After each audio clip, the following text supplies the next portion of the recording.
प्रधानमंत्री नरेंद्र मोदी ने अपने सोशल मीडिया प्रोफाइल की तस्वीर पर तिरंगा लगा दिया। साथ ही उन्होंने ट्वीट करके जनता से भी हर घर तिरंगा अभियान में शामिल होने की अपील की है।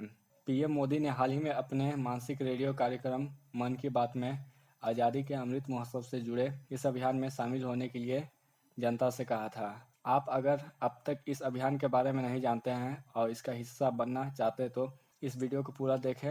मैं हूं आर्या, जनरल स्टडी के इस चैनल पर आप सबका बहुत बहुत स्वागत करता हूं। तो चलिए जानते हैं क्या है हर घर तिरंगा अभियान। भारत के प्रधानमंत्री नरेंद्र मोदी ने भारत की स्वतंत्रता के 75 वर्ष को चिन्हित करने के लिए लोगों को तिरंगा घर लाने और इसे फहराने के लिए प्रोत्साहित करने के लिए हर घर तिरंगा अभियान शुरू किया। हर घर तिरंगा अभियान के पीछे का विचार लोगों के दिलों में देशभक्ति की भावना जगाना और जन भागीदारी की भावना से आज़ादी की अमृत महोत्सव मनाना है। हर घर तिरंगा अभियान में राज्य, केंद्र शासित प्रदेश और मंत्रालय पूरे जोश के साथ बड़े पैमाने पर भाग ले रहे हैं। हर घर तिरंगा को आज़ादी का अमृत महोत्सव की सफलता की राह में विभिन्न स्थानों से गैर सरकारी संगठन और स्वयं सहायता समूह से भी योगदान दे रहे हैं। जम्मू कश्मीर में कुपवाड़ा और मध्य प्रदेश में मंडला जैसे स्थान पर हर घर तिरंगा अभियान में लोगों की भागीदारी या जन भागीदारी को प्रदर्शित करने का एक प्रतिष्ठित उदाहरण साबित हो रहे हैं। हर घर तिरंगा अभियान का उद्देश्य 13 से 15 अगस्त 2022 तक देश भर में झंडे फहराना है। कैसे हो सकते हैं आप इस अभियान में शामिल? प्रधानमंत्री नरेंद्र मोदी की अपील की है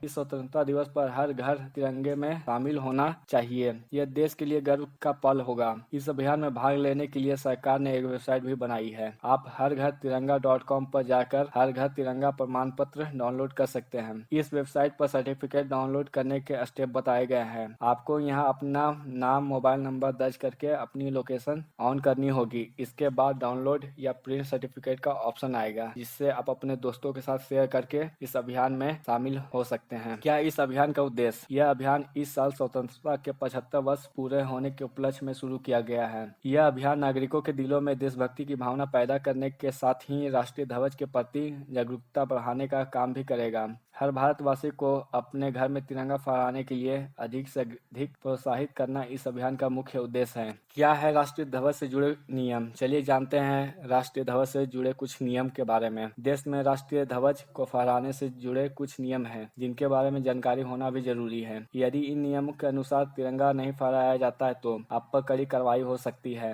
इसके लिए भारत सरकार द्वारा फ्लैग कोड 2002 तैयार किया गया है। यह राष्ट्रीय ध्वज के उपयोग, प्रदर्शनी और फहराने से जुड़े कुछ गाइडलाइन बताता है। इसे 26 जनवरी 2002 को लागू किया गया था। जरूर रखें इन बातों का ध्यान। झंडा का प्रयोग व्यावसायिक उद्देश्य के लिए नहीं किया जाएगा। किसी व्यक्ति या वस्तु को सलामी देने के लिए झंडा को झुकाया नहीं जाएगा। झंडे का प्रयोग किसी वर्दी या पोशाक के रूप में नहीं किया जाएगा। झंडे को रुमाल, तकिए या किसी अन्य ड्रेस पर नहीं छापा जा सकता है। झंडे का प्रयोग किसी भवन में पर्दा लगाने के लिए नहीं किया जाएगा। किसी भी प्रकार का विज्ञापन, अधिसूचना, अभिलेख ध्वजा पर नहीं लिखा जाएगा। झंडे को वाहन, रेलगाड़ी, नाव, वायुयान की छत आदि को ढकने के लिए इस्तेमाल नहीं किया जाएगा। किसी दूसरे झंडे को भारतीय झंडे के बराबर ऊंचाई या उससे ऊपर नहीं फहराना जाना चाहिए। पूरे देश की देशभक्ति और एकता को दर्शाने के लिए स्वतंत्रता संग्राम से जुड़े विभिन्न स्थानों पर जीवन के सभी क्षेत्रों के लोग को शामिल करने वाले विभिन्न कार्यक्रम आयोजित किए जाएंगे। भारत सरकार ने पूरे भारत में झंडों की आपूर्ति सुनिश्चित करने के लिए कई कदम उठाए गए हैं। देश के सभी डाकघर ने 1 अगस्त 2022 से झंडे बेचना शुरू कर दिया। इसके अलावा राज्य ने झंडे की आपूर्ति और बिक्री के लिए विभिन्न हितधारकों के साथ करार किया गया है। भारतीय राष्ट्रीय ध्वज को GEM पोर्टल पर पंजीकृत किया गया है। भारत सरकार ने झंडे की आपूर्ति की प्रक्रिया को कारगर बनाने के लिए विभिन्न ई-कॉमर्स वेबसाइट और स्वयं सहायता समूह के साथ भी करार किया है। ध्वजारोहण के अलावा इस अभियान में भाग लेने के आभासी तरीके भी हैं। संस्कृति मंत्रालय ने एक वेबसाइट जारी किया, हरघरतिरंगा.com, जहां कोई झंडा लगा सकता है और अपनी देशभक्ति दिखाने के लिए फ्लैग के साथ सेल्फी भी पोस्ट कर सकता है। आज़ादी का अमृत महोत्सव की पहल 12 मार्च 2021 को प्रधानमंत्री नरेंद्र मोदी द्वारा भारत की आज़ादी के 75 गौरवशाली वर्षों को मनाने के लिए शुरू की गई थी। अपनी शुरुआत के बाद से पहल ने पूरी दुनिया में भारतीय संस्कृति की भव्यता को सफलतापूर्वक प्रदर्शन किया। 28 राज्य 8 केंद्र शासित प्रदेश, 150 से अधिक देशों में 50,000 से अधिक कार्यक्रम के सफलतापूर्वक आयोजन के साथ आजादी का अमृत महोत्सव की पहल अब देश के बड़े-बड़े कार्यक्रमों में से एक है। Thank you for watching this video. Please like, comment and subscribe my channel.